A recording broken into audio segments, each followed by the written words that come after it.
তোমাকে আমি বলে যাই, ছোট ভাই, তুমি, তোমরা সবাই মিলে, তোমার পূর্বের সবাই মিলে, যত মানুষ আল্লাহ সৃষ্টি করেছে সব মানুষ মিলে, যত জিন আল্লাহ সৃষ্টি করেছে সব জিন মিলে, যেদিন আল্লাহ সৃষ্টি করেছে সেই দিনের পর থেকে যতদিন এই সৃষ্টি আল্লাহ টিকায় রাখবে আর যুগে যুগে মানুষ পাঠাবে পৃথিবীটাকে স্থির রাখার জন্য, ততদিন যত মানুষ যত জিন সবাই মিলে যদি পরিকল্পনা করে একটা অপরাধ, নতুন একটা অপরাধের তৈরি করে, মনে রাখবা আমার রব যদি ক্ষমা করতে চায়, তোমরা সব মানুষ আর জিন মিলে এমন কোনো অপরাধ তৈরি করতে পারবা না যেটা আমার রব চাইলে ক্ষমা করতে পারে না। তুমি কোন অপরাধ তৈরি করবা আর বলবা যে এটা বুঝিয়া এটা কি আল্লাহ ক্ষমা করতে পারবে? এরকম অপরাধ তুমি পারবা না তৈরি করতে। বেঁচে থাকা অবস্থায় তুমি বেঁচে আসো, তোমার সামনে এমন একটা অপরাধ নাই যে অপরাধের ক্ষমা পাওয়া যায় না মানুষের হক ছাড়া। তাও মানুষে মাফ করে দিলে পাওয়া যায়। মানুষে মাফ করে দিলে, আমি কি বুঝাতে পারছি না? বুঝতে পারি নাই। আমি কি বুঝাতে পারছি না? বুঝতে পারি নাই। দুনিয়া তুচ্ছ। তোমাকে আবার বলি, তুমি আল্লাহকে ভয় করো। তোমাকেই উদ্দেশ্য করে বলছি আমি, ইনশাআল্লাহ within 5 to 10 minutes I will finish। আমি 5 থেকে 10 মিনিট শেষ করে দেবো। বেশি কথা বললে কোনো লাভ হয় না। যতটুকু শুনেছেন যদি কাজে আসবে, সারাদিন বললো কাজে আসবে না। বুঝে আসছে না? আসে নাই? তুমি, তোমার বয়স 60, সরি আপনি, আপনার বয়স 60, তুমি, তোমার বয়স 20, আপনি, আপনার বয়স 40। অনেক অপরাধ করে ফেলেছেন, মানে আল্লাহ ক্ষমা করার ক্ষমতা রাখে না, না? তো তাহলে আপনি ক্ষমা চান না কেন? কেন বলেন? শুনুন, আপনাকে বলি, আল্লাহ বলেন লা তাকনাতু মির রাহমাতিল্লাহ। মুহাম্মদ এদেরকে বলে দিন, এই উম্মত, তোমরা আল্লাহর দয়া থেকে নিরাশ হইও না। যেদিন তুমি মনে করবে আমার মতো কি অপরাধী আছে, আল্লাহ কি আমাকে ক্ষমা করবে, এটা তোমার ওই দিন সবচেয়ে যত গুনাহ করেছো সবচেয়ে বড় গুনাহ ওইটা। যখন তুমি ধারণা করবে যে আল্লাহ কি ক্ষমা করবে আমাকে, এটা সবচেয়ে বড় গুনাহ। তাহলে তুমি কি এমন কোন অপরাধ করতে পারছো যেটা আল্লাহ ক্ষমা করার ক্ষমতা রাখে না যদি তিনি চান ক্ষমা করতে? এরকম কি তুমি মানো? এটা তুমি এটা মানো? তাহলে তোমার অপরাধের ক্ষমা চাও আল্লাহর কাছে, ক্ষমা চেয়ে ফিরে আসো আল্লাহর দিকে। তুবু ইলাল্লাহ তাওবাতান নাসুহা।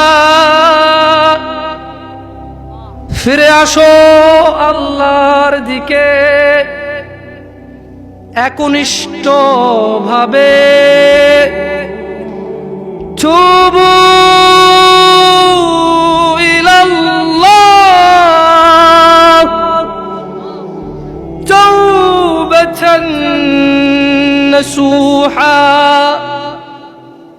আল্লাহর দিকে ফিরে আসো, আল্লাহর দিকে ফিরে আসো, আল্লাহর দিকে ফিরে আসো। জানা অনেক হয়েছে, বন্ধ করো। তুবু ইলাল্লাহ, অনেক সিগারেট, গাঁজা, মদ, নেশা হয়েছে, ফিরে আসো। তুবু ইলাল্লাহ, অনেক মিথ্যে কথা বলে মানুষ ঠকিয়েছো। তুবু ইলাল্লাহ, আল্লাহর দিকে ফিরে আসো। ইয়া নাস, ইয়া শিবাব, ইয়া মুসলিম, ইয়া মুমিন, তুবু ইলাল্লাহ, আল্লাহর দিকে ফিরে আসো। অনেক নামাজ ছেড়েছো আর না, আল্লাহর দিকে ফিরে আসো। অনেক জিদ করেছো, মারামারি করেছো, অন্যের হক, অন্যকে জুলুম করে অন্যকে দেওয়ার জন্য সহযোগিতা করেছো। তুবু ইলাল্লাহ, আল্লাহর দিকে ফিরে এসো।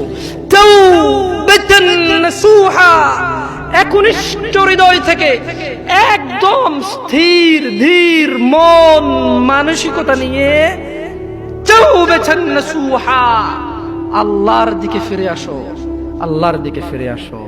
প্লিজ দয়া করে আল্লাহর দিকে ফিরে আসো।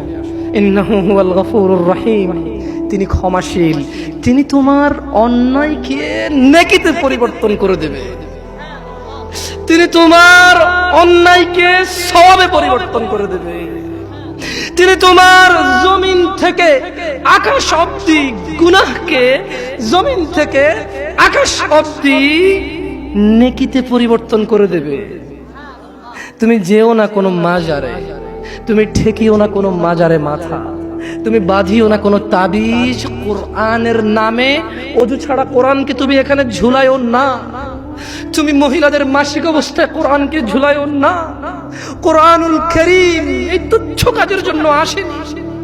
শিফাউল লিল মুমিন। তুমি একটু বুদ্ধিমান হও, নাপা তুমি খাও গলায় নাও না, কোরআন তুমি পড়ো না গলায় নাও, তুমি একটু বুদ্ধিমান হও, তুমি একটু বুদ্ধিমান হও মুমিন। তোমার এখানে যদি সূরা ইয়াসিন থাকে, তোমার এখানে যদি সূরা ইয়াসিন থাকে, তুমি বোঝো তুমি টয়লেটে যাচ্ছ সূরা ইয়াসিন নিয়ে, আল্লাহকে ভয় করো। আমি কি অনেক খারাপ কথা বলে ফেলছি? প্লিজ ক্ষমা করে দিন, আমি ছোট মানুষ, আমি ছোট মানুষ, আপনাকে বিরুদ্ধে বলতে আসি না, আল্লাহর কসম আপনি রাগ করিয়েন না। ধরেন সূরা রহমান আপনি হাতে রাখলেন, টয়লেটে গেলেন, স্ত্রীর সাথে ঘুমাইলেন, গোসল করলেন, সিনেমা দেখলেন, আপনার বউয়ের মাসিক, হায়েদ, নিফাস, টয়লেটে গেল, মিথ্যা কথা বলে, সিনেমা দেখে, গোসল করে, আপনার সাথে ঘুমায়, অন্তরঙ্গ সম্পর্কে জড়িত হয়, ওনার কোমরে সূরা ইয়াসিন। বলেন কোরআন কি এত তুচ্ছ জিনিস? বলেন এটা কি ন্যায় না অন্যায়? আল্লাহকে ভয় করা উচিত নাকি উচিত না? আল্লাহকে কেমন করে ভয় করা উচিত? হাক্কা তুকাতিহ, যেভাবে ভয় করা, যেভাবে ভয় করা উচিত। আরেকটা কথা বলি, দুনিয়াটা কি বলেন তো? একটু আগে কি বলছি?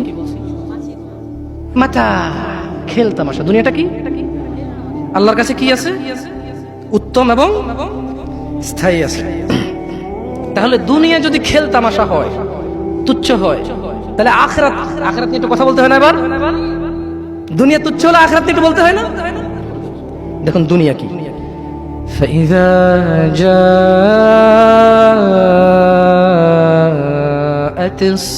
الصاخة يوم يفر المرء من أخيه وأمه وأبيه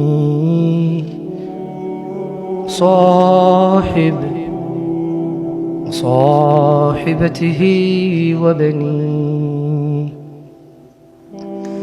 لكل امرئ منهم يومئذ شأن يغنيه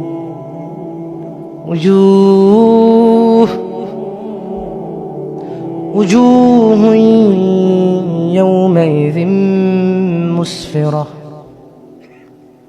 ضاحك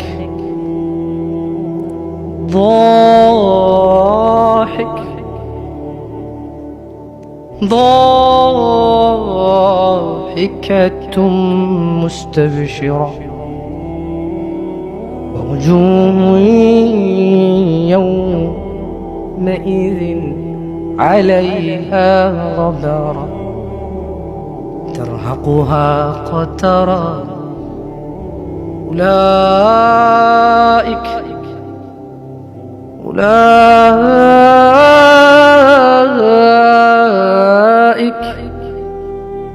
هم الكفرة الفجرة.